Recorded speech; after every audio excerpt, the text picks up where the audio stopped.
Bismillah ve salatu ve selamu ala Resulillah ve ala alihi ve sahbihi ve men vala. Muhammed ibn İsmail el-Bukhari rahmetullahi aleyh Sahih Bukhari namlı kitabıda bugün taharet münasebetlik mezmunlar qatarida misvak haqida to'xtaladi. Misvakning hukmi ve bu vaqtdagi Peygamber sallallohu alayhi vasallamning ish izlari bayon qilingan bölüm. Hamda bu misvak degan gap nima degan vaqtida bu asli ma bir yog'ochni tishiga tekkizib, masalan, u yoqqa bu yoqqa surkiganda biz misvak deb ataymiz. Undaqda bu mu pokizlikningki muhim bir qismi. Chunki og'izdagi, tishdagi, tildagi, og'izdagi shu bir qism. Puroqlarni oladi bu orqali va shunaqla bir qism shu go'sht qoldiqi deymiz, ximi, tishimizdagi shu yillardan beri yoki kunlik turmushimizda yeyotgan narsamizningki qoldiq yig'ilmalarni shu yog'och orqali, misvak orqali bo'shatib tozalaymiz. Undaqda bu tozaliqningki muhim alohida qismi deyishki bo'ldi. Abdullah ibn Abbas radhiyallohu anhu men Peygamber sallallohu alayhi vasallamningki huzur muborakda men qo'ngan edim. Peygamber sallallohu alayhi vasallam shu yerda misvak qilgan dedi. Bu xili uzun bir hadis. Abdullah ibn Abbas Peygamber sallallohu alayhi vasallamningki shu Maymuna radhiyallohu anhaning navbati kelgan kunsa, Maymunaning uyida qo'nida Abdullah ibn Abbas shu fursatdan foydalanib bu uyda qo'ngan. Chunki Maymuna Abdullah ibn Abbasningki ona taraf hammasi bo'ladi. Bu uyni aytdi ta.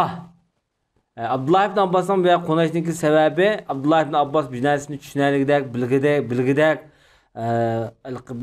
bilish uchun intilayotgan balog'at mezgillari. Shu paytlarda Peygamber sallallohu alayhi vasallamning huzur muborakda qo'nib, Peygamberimiz bir kunda qanday ishlarni qiladi, nima ishlarni qiladi, qanday ibodatlarni qiladi oilada. Rasulullohning ko'z tushidan kirgan bu bola. Shonashqa bu yerda istanna, ya'ni misvak qilgan edi dedi. Bu yerda istanna degan kelima amaliyotda ma'vo bir toshqa, pichoqni bilgan bir avval to'mini bir-biriga tekkizib bilashni istanna dedi arablar. Bu yerda xuddi misvak yog'ochini tishga tekkizib, pichoq bilganga o'xshash bilgachga buni shu bu yerda istanna lug'atini iboratini ishlatgan. Undaqda bu istanna degan kelima misvakni shu tishga tekkizib urish degan bo'ladi, surkash degan bo'ladi. Bu 244-numurli hadis Imom Buxoriy rahmatullohi alayhi bizga Abu Nu'man degan kishi hadis so'zlab bergan edi deydi. Bu Imom Buxoriyning buyuk ustozlaridan Muhammad ibn Fazl degan kishi shu boshda Arim nomi bilan boshda o'tab bo'ldi Kitabul Iman degan bo'limlarda. Bu kishi deydi bizga Hammad ibn Zayd degan kishi hadis so'zlab bergan edi deydi.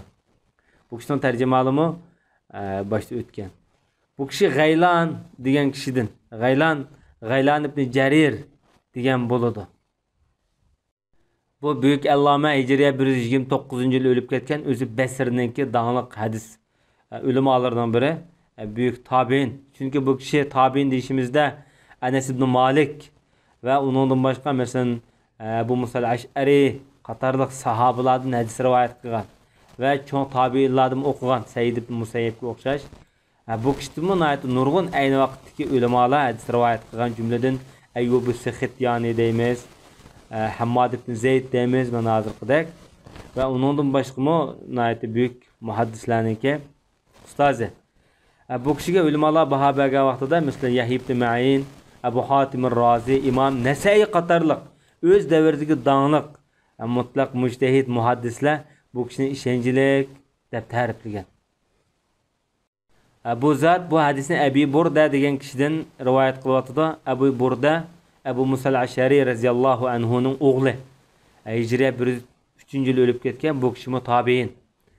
Bu ayni davrdagi dağınıq qozilar. Chunki Hajjaj ibn Yusuf Saqafiyning zamonasida Kufining qozisi bo'lgan, ham shu davrdagi dağınıq hadis rivoyat qilgan muhaddis ravilardan sanaladi. Hamda dadisi Abu Musa al-Ash'ari buyuk sahoba. Hijriyaniki 7-yili Xaybar jildisi Peygamber sallallohu alayhi vasallamning qishiga 50 necha Ash'arilarni elib, Yamanliklarni elib Rasulullohning huzur muborak kelgan. Keyingi mezgillarda sahobalar, 4 xalifalar davrida Basraning valisi bo'lgan. Abu Burda bu yerda kunyasi Bu kishiniki ismi ba'zilar Haris, ba'zilar Amir degandek ismlar bilan atalgan, ammo Abu Burda nomi bilan mashhur. Nima ish qiladi degan vaqtda dadisi ayni vaqtida arablarningki odati bo'yicha bu bolani bunday yezi qishloqlarda, sahrolarda emitib cho'ng qilgan. Shu inik onasi keyin bu bolani cho'ng qilib, akaga vaqtida bir to'nga yo'gab akapti ekan. Shundan voy Abu Burda deb, ya'ni voy to'n kiyib olgan bola degandek bo'ladi. Ma'nisi shuning bilan bu nom bu kishiga singib qolgan, shunga Abu Burda deb atagan. Demak bu Abu Burda oilasi dadisidan tortib ta oksi Abu Bakragacha Abu Bakrlar bo'lsin, Abu Bakr degan bir oksi vardı. Bular hammasi shu Umaviylar davrida dağınıq qozi bo'lgan, davlatda hokimiyat beshida tuhf ko'rsatgan dağınıq siyosiy arboblar ham ilmiy jihatdan zo'r tuhf bilan qo'shgan buyuk qozilar deyishga bo'ladi. Endi bu zot nurg'un sahobalar bilan uchrashgan. Masalan, dadasi Abu Musa al-Ashari, Ali ibn Abu Talib, Aisha onamiz, Asma bint Ubays, Abdullah ibn Salam, Huzayfa ibn Yamani nayt ko'p sahobalarni o'qigan. Undan boshqa bu odamda o'qigan tabiinlarmi nayt bir-biridan nayt ko'p. Biz hozir gapni qilgan G'aylan ibn Jarir deymiz. Undan boshqa Ismoil ibn Xolid deymiz. Jabir ibn Yazid al-Ju'fi deymiz. Nayt nurg'un.